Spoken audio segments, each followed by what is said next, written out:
Hey everybody, you're here from VidGamiac.com. Here we are today back in She Wants Me Dead, going for the What's the Rush achievement. This is to beat the game's time attack mode. You unlock time attack mode after beating all of the levels at least once. Make sure you click on it in the upper right once you have it unlocked to start it up.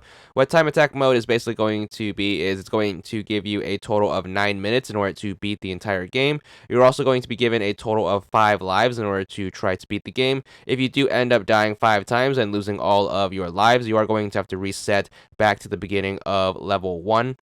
This is also going to be true if you do exceed the 9-minute time limit.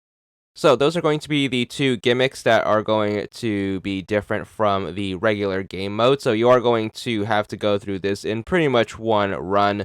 Now, thankfully, the trick that we use in order to get through the regular game mode is going to be able to be used here.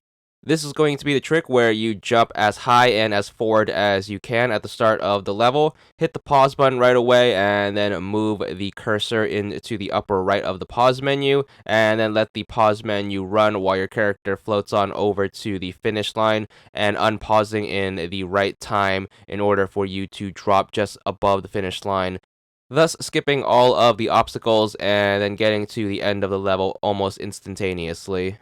For more details on how the trick is going to work, feel free to check out that initial run through of the game, and then you should be able to get a hang of it. You definitely want to make sure you have it practiced enough by now where you can pull it off consistently to do in time attack. The reason for that is you're only going to be given 5 lives, and of course making a mistake on the trick is usually going to end up with either you dying or you having to be stuck in a particular part of the level.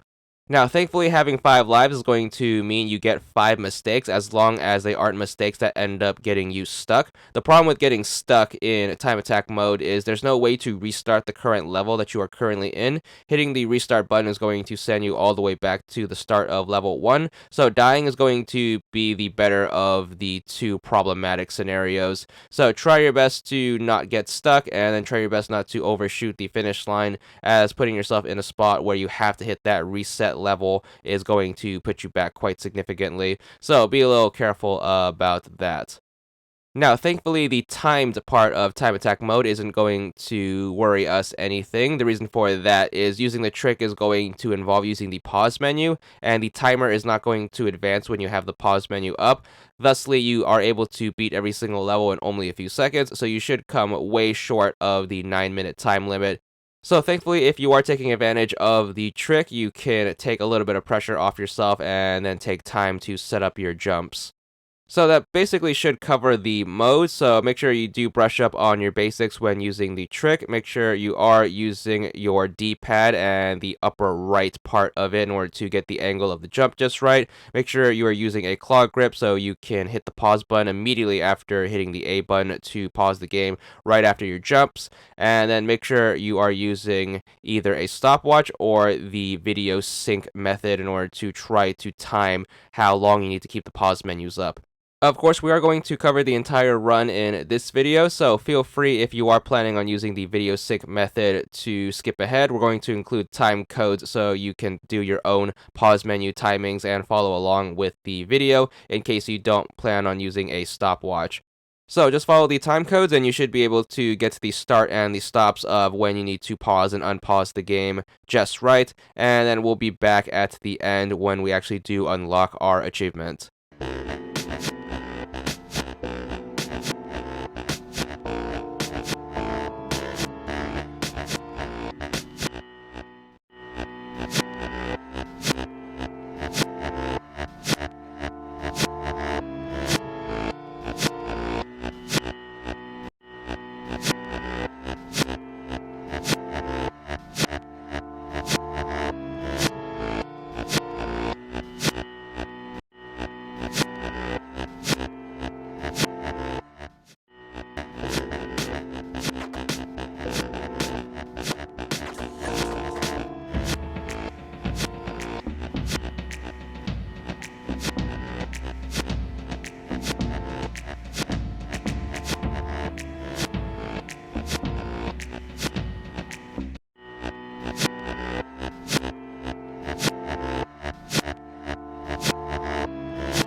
So hopefully you are able to use the trick to get all the way to the end of the game, dying less than 5 times, and then once you manage to get here, you should be good for the achievement, 150 gamer score, and that's all there is to it.